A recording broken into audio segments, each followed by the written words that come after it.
Fala pessoal, beleza? Aqui quem fala é o Gregório e no vídeo de hoje nós vamos falar um pouco da diferença de uma microarquitetura para uma arquitetura de processador ou de computadores, tá?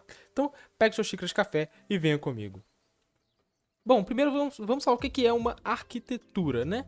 Arquitetura nada mais, nada menos é do que o que a gente chama de Instruction Set Architecture, um ISA. Basicamente é isso, uma arquitetura implementa um ISA, um set de instruções, tá?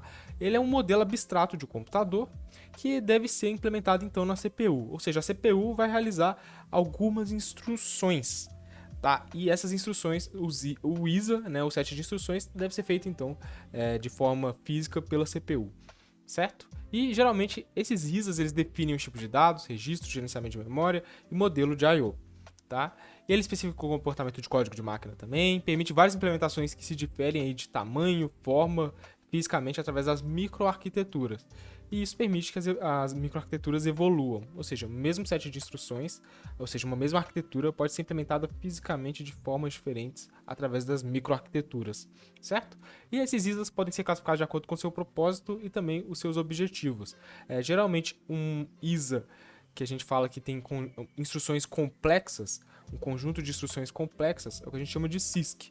Enquanto que quando ele tem instruções mais reduzidas, é o que a gente chama de RISC, né? E esses RISC simplificam o processo de construção das instruções, limitando-as, né? Então você tem menos instruções para fazer as tarefas, e geralmente são instruções de aritmética, de movimentação e de leitura e salvamento na memória, né?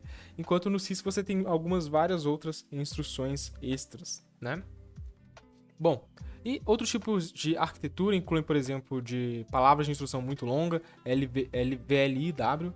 A gente tem também o LIW, que são de instruções longas intimamente relacionadas, e também de instruções explicitamente paralelas, que é o que a gente chama de EPIC, ok? Bom, aqui tem uma tabela de arquiteturas que é interessante porque a principal variação, às vezes, de uma arquitetura para outra é a bitagem. Esse termo não está correto, mas a quantidade de bits influencia muito a mudança de uma arquitetura para outra, tá? Porque você altera automaticamente o conjunto de instruções. E a gente viu que uma arquitetura é nada mais nada menos que um set de instruções. Então, é mais que isso, mas basicamente o set de instruções dita a arquitetura. Então, se você tem palavras agora de 64 bits, automaticamente você saltou de uma instrução para outra, porque não tem como ser aquela arquitetura de antes, sendo que agora as palavras têm 64 bits. Não vai funcionar então de 64 bits para 32 bits. Você acabou de ter uma nova arquitetura. Né? É o caso do x86, que quando você migra para x86-64, você tem então uma nova arquitetura. Né? Então, de 16 bits, a gente tem, por exemplo, o representante RISC, o SI RISC, e o CISC RX. Né? De 32 bits nós temos aí o ARM, que a gente conhece, e também o x86, né? CISC. EPIC a gente vai ver que como a gente precisa de palavras grandes, a gente não tem muitos representantes de 16 e 32 bits. Esses caras só vão aparecer lá nos 64 bits, e o RISC-V é um dos representantes de 64 bits dos RISC, e o CISC a gente tem o MD64, e também o IA64 como EPIC, tá? Agora, muitos projetos anteriormente a gente chamava de RISC ou de CISC, na verdade, hoje são significativamente mais simples do que os processadores RISCs modernos.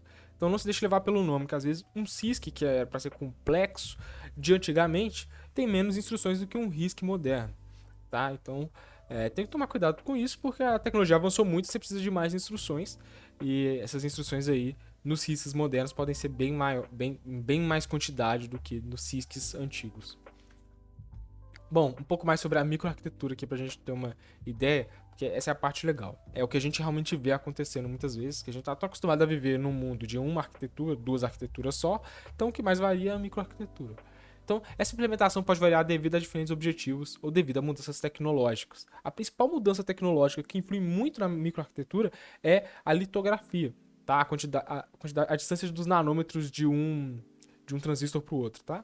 Isso varia muito, faz a microarquitetura mudar completamente. E toda microarquitetura deve operar um ISA, deve operar uma arquitetura. E geralmente ele é representável com diagramas. Então quando você vê uma imagem de um processador, de como ele está funcionando, aquilo é a microarquitetura, tá? Então, geralmente imagens de processador internamente é a visão de microarquitetura, porque a arquitetura geralmente ela não é desenhável. E a microarquitetura deve fazer o quê? Ler instruções e decodificá-las, encontrar os dados associados necessários para processar a instrução e dar o resultado. Bom, e aí ela também implementa algumas escolhas que aí vai da empresa. Por exemplo, uso de pipeline, cache, pipeline superescalar, branch prediction, remanejamento de registradores, multicore, multithread. Isso não está descrito na arquitetura. Tanto que você pode ter um x86 com single core ou um x86 de 188 cores, vai, até mais, 128 cores, então tem muita coisa. Então, ficar de olho, porque é a microarquitetura que vai ditar essas regras. E aqui a gente tem uma tabela de microarquitetura e eu usei exatamente a litografia, porque geralmente saltando de litografia você salta de microarquitetura. Então, de 350 nanômetros, sério, muito. A AMD tem o K6, a Intel tem o P5, que se eu não me engano é do primeiro Pentium, tá? E a ARM não tem em 350 nanômetros especificamente, se eu não me engano tem de mais nanômetros. Em 90 nanômetros a AMD tem um K8, a Intel tem a microarquitetura NetBurst. NetBurst seria a microarquitetura do Pentium 4, se eu não me engano, o nosso grande Pentium 4. E a ARM tem o ARM7. Esse ARM7, se eu não me engano, é o que vem no iPad, tá? Essa microarquitetura vem no iPad, o primeirão, e era exatamente de 90 nanômetros. Então, não tem tanto tempo assim. Quer dizer, tem 10 anos quase, né? Mas vocês entenderam. Em 7 nanômetros a gente tem, por exemplo, a microarquitetura Zen 3 da AMD. A Intel ainda não tem nenhuma microarquitetura de 7 nanômetros. E a ARM tem o ARM V8A, que é uma microarquitetura aí de 7 nanômetros. Bom, falando um pouco mais sobre a microarquitetura aqui, que é legal, quando você ouve falar de Haswell, Broadwell, Skylake, Tiger Lake, Alder Lake, você ouve falar de Bulldozer, a gente tem diferenças bem grandes de funcionamento de microarquiteturas e grandes melhorias, tá? E cada microarquitetura é implementada de uma forma, mas todas respeitam a arquitetura original x86-64. Então é por isso que o seu computador ele consegue executar programas de x86-64, por exemplo, no seu Windows com i9 ou no Windows com Core 2 Duo antigaço, porque todos são x86-64, tá? É claro que eu vou falar mais alguns detalhes do x86-64 para frente, porque ele é um caso à parte que a gente tem algumas implementações de sets de instruções ao longo do tempo e as plataformas não são tão compatíveis, embora o set padrão ele está contido em todos, do Core 2 Duo até o i9, né? Então todos respeitam esse set de instrução, então por isso que a maioria dos programas, principalmente corporativos, eles são executados tanto num Core 2 Duo antigo, quanto num Pentium 4, ou até mesmo num i9 de última geração, ou num Xeon no servidor, porque todos têm uma arquitetura x86, mas tem microarquiteturas diferentes, Haswell, Broadwell, por aí vai. Tá? Então, eu vou ficando por aqui. Eu espero que você tenha entendido, tenha ficado claro. Nos vemos no próximo vídeo e até lá.